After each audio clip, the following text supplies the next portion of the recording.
Sa akin pong mga kapatid na mga pari na nakikiisa sa ating pagdiriwang ngayon, sa ating minamahal na konsehala at kapitan ng barangay, Kapitan Jane, sa ating mga barangay kagawad, mga kapwa lingkod dito sa ating dambana, mga mananampalataya, mga kaibigan, mga kapatid, kay Kristong muling nabuhay.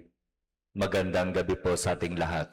Magandang gabi din po, Father. At pangalawang patrona natin, ang mahal na Birhen ng Fatima. Kaya piyesta pa rin natin ngayon, di ba? Kaya happy piyesta sa ating lahat. Palakpakan natin ang ating inang si Maria. Nais kong ituon ang aking pagninilay sa isang salita. Isang salita na mahalagang pagnilayan sapagkat may kaugnayan sa ating paglilingkod at pagsisikap na makasunod sa ating Panginoon. Ang isang salitang ito ay ugnayan. Bawat isa sa atin kahit papaano alam kung ano ang ibig sabihin ng salitang ugnayan. Bawat isa sa atin ay may kaugnayan sa isa't isa. Kahit papaano alam natin na kapag maganda yung ugnayan, magiging maganda rin ang relasyon. At kapag maganda ang relasyon, maganda ang nangyayari. Maganda ang nagagawa. Ganyan pwedeng ihalin tulad ang kung ano ang nangyari dito sa ating parokya sa loob ng ilang mga taon. Una, ang bawat isa na may malalim na pagmamahal sa Inang Maria sa may title na Our Lady of Fatima ay nagpakita at nagpamalas ng malalim na debosyon sa Kanya sa iba't ibang pamamaraan noon pa man hanggang ngayon. Masasabi natin na talagang meron tayong malalim at personal na ugnayan kay Maria. At ang ugnayan na yan na personal ay dinala natin sa Roma. Humingi tayo ng basbas ng Roma para kilalanin ang personal na relasyon at ugnayan na yan sa ating inang si Maria, Birhen ng Fatima. At hindi makapaniwala ang lahat, di ba? Sapagkat ang ating petition for the canonical coronation of Our Lady of Fatima ay agad ipinagkaloob. Halos isang buwan mahigit lamang nung tayo ay nag-submit ng petition, ibinigay ang approval. At dito, sa pagkilalang ito, malinaw na mas mapapatibay ang ating ugnayan, hindi lamang dito sa ating dambana, kung hindi ugnayan sa kung ano ang nandoroon sa Roma. Ang pagkilala sa ating pagdedebosyon sa mahal na Birhen ng Fatima ay malinaw na nakaugnay sa Roma sa pamamagitan ng Santo Papa ni Pope Francis nung panahon na yon. Kaya ipinagpapasalamat natin sa Diyos ang pagkilalang ito sa ating debosyon, sa ating relasyon, sa ating ugnayan sa mahal na Birhen ng Fatima. At kung inyong matatandaan, noong isang taon, kapistahan ng mahal na Birhen ng Fatima, ano ang nangyari? Tinanggap natin ang panibagong biyaya na tayo bilang dambana ay kinilala bilang minor basilica. Officially na-receive natin ang communication from Rome sa kapistahan ng mahal na Birhen ng Fatima. panibagong pagpapalalim ng ugnayan, hindi na lamang basta sa Roma, kundi sa mismong Santo Papa. Sapagkat ang pagkilala bilang minor basilica ay malinaw na nag-uugnay sa simbahang ito sa ating Santo Papa. Kaya nagpapasalamat tayo kay Pope Leo XIV sa kanyang pagkakaloob ng karangalan sa ating dambana upang kilalanin bilang Papal Church, simbahan ng Santo Papa, minor basilica. Kaya nga ang mga simbolo ng Santo Papa ay nandirito sa ating dambana para malinaw na ipaalaala sa atin ang dambanang ito ay may malalim na ugnayan, may malalim na relasyon sa ating Santo Papa. Salamat sa panibagong biyaya ng pagkilala upang tayo, dahil sa ating pananampalataya, dahil sa ating pagdedebosyon, ay tunay na kilalanin. At masayang ibinabalita sa lahat na sa katatapos na Marian pilgrimage ng first batch ng mga pari ng Diocese ng Antipolo, tumanggap na naman tayo ng panibagong biyaya.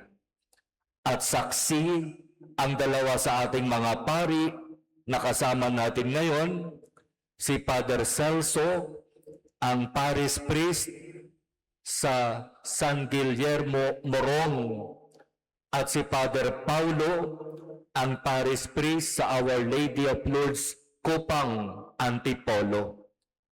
Pinakiusapan ko sila habang kami ay nandoroon sa Basilica ng Fatima sa Portugal kung pwedeng samahan ako na mag-follow up ng ating request doon sa Rector's Office. Ano yung request?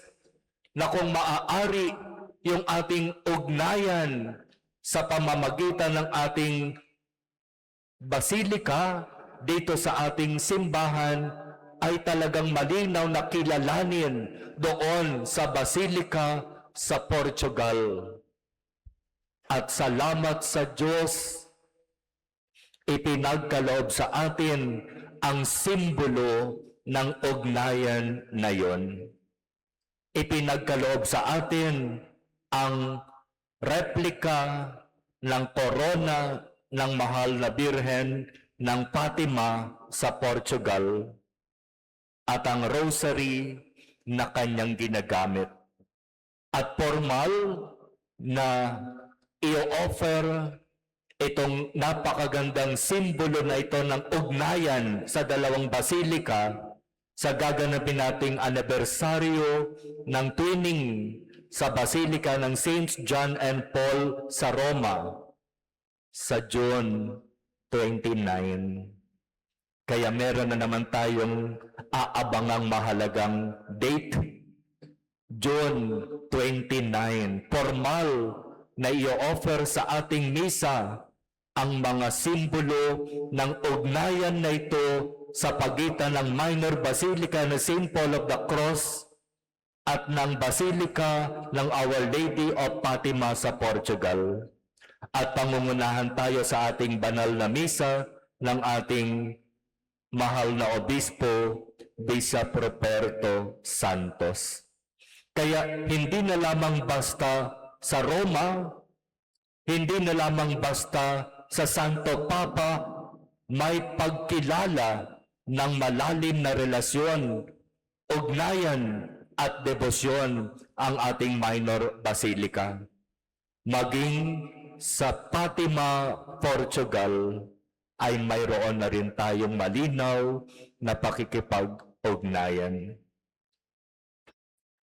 At sa mga sumunod na araw ng Marian Pilgrimage, pinakiusapan ko muli si Father Paulo kung pwede naman akong samahan sa Rector's Office ng Basilica ng Our Lady of Lourdes sa France.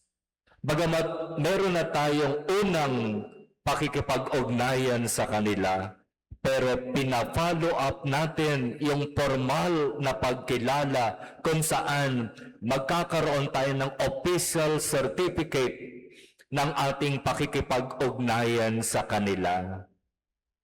At nagkataon yung rector, wala doon, pero nangako yung secretary 1 week after ipapadala through email ang official certification ng pakikipag-ugnayan ng ating minor basilica sa Basilica of Our Lady of Lourdes, France.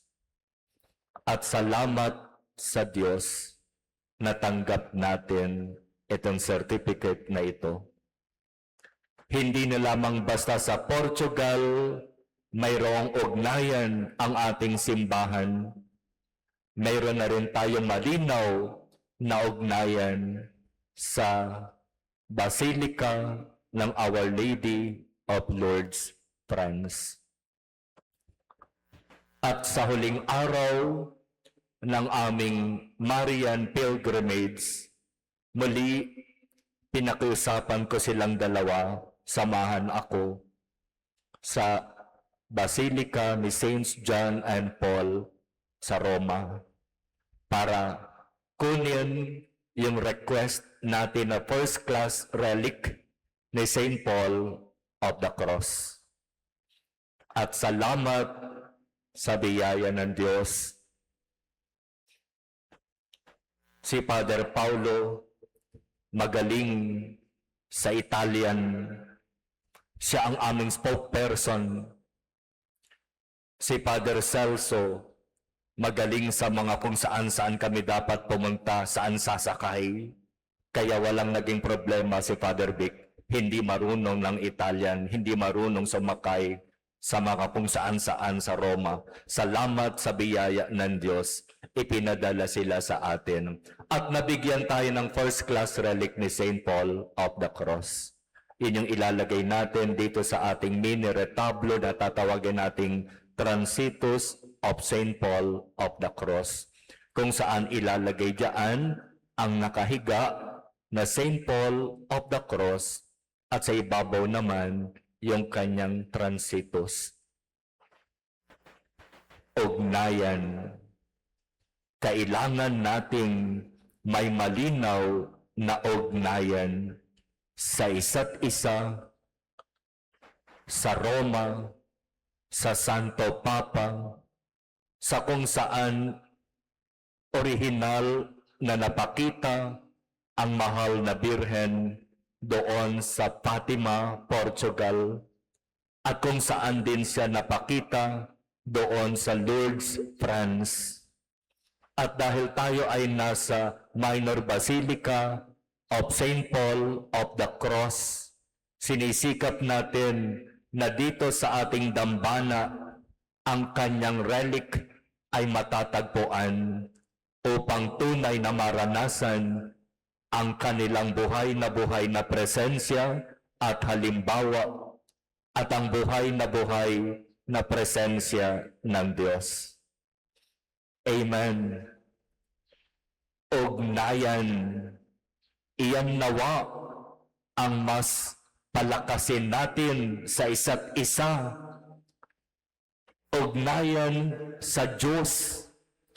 Iyan nawa ang patuloy nating hinging biyaya sa Diyos na magkaroon talaga tayo ng personal na relasyon sa Diyos.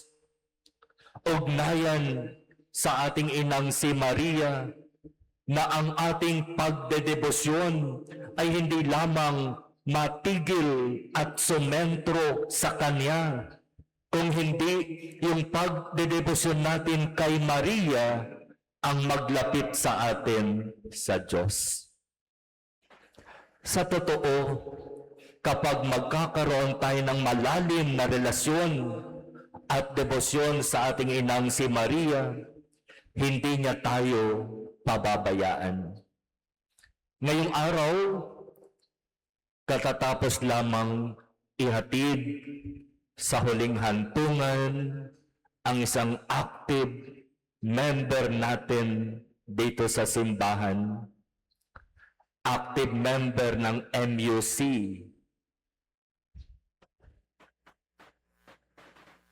inilibing piyesta ng Our Lady of Fatima. Tapos nalaman ko sa pakikipag-usap sa kanyang mga anak, bukod sa napakalalim at napakatindi ng kanyang debosyon sa mahal na Birhen ng Fatima, ang kanya palang birthday, October 13, ang huling araw ng apparition of Our Lady of Fatima. At nagkataon, ibinurol siya sa ating mortuary chapel na ang pangalan, Our Lady of Fatima. At kung meron kayong souvenir program nung canonical coronation of Our Lady of Fatima, mababasa niyo doon, isa siya sa nagbigay ng testimony tungkol sa kanyang malalim na debosyon sa mahal na Birhen ng Fatima. Kaya hindi siya pinabayaan. Sinigurado ng mahal na Birhen na sa kanyang pagharap sa kamatayan, siya'y matagpoang handa. Salamat din sa mga pari na nung nagtawag yung kanyang mga anak ng sick call, nandyan. Na sick call siya ni Father Bidjo, ni Father Richard, ni Father Paulo. Nung nagtawag ng sick call at ang hinahanap ay si Father Vic, nasa Marian Pilgrimage. Kaya salamat merong sumasalo sa mga schedule. Pero nung malaman ko yung mga kwento na ito kanina, sabi ko sa sarili ko, talagang ang mahal na Birhen, hindi tayo pababayaan. Kung tayo ay tunay na magdedebosyon sa Kanya, kung tunay na palalalimin natin ang ating relasyon sa Kanya, talagang hindi niya tayo pababayaan. Ilalapit talaga niya tayo kay Jesus na Kanyang anak.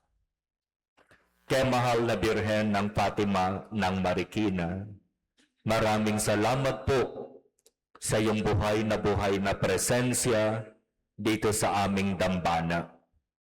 Maraming mga kwento ng pagpapagaling, ng pagkakaloob mo ng kanilang mga kahilingan ang nandirito at patuloy na ipinagkakaloob mo sa amin ang biyaya.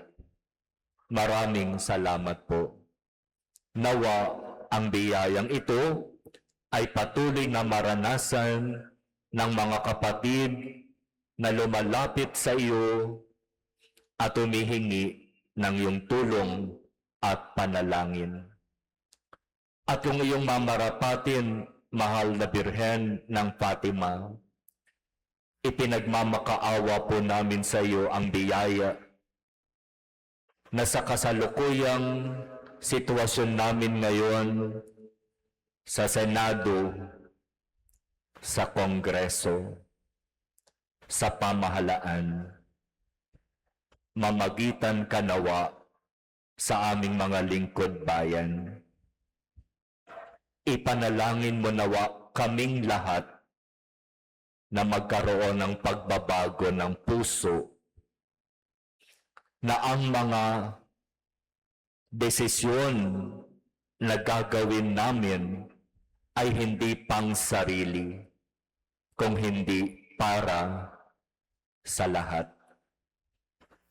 Ipagkaloob mo nawa, mahal na Ina, Birhen ng Fatima ng Marikina, ang mga kahilingang ito ayon na rin sa biyaya ng ating Panginoong Diyos.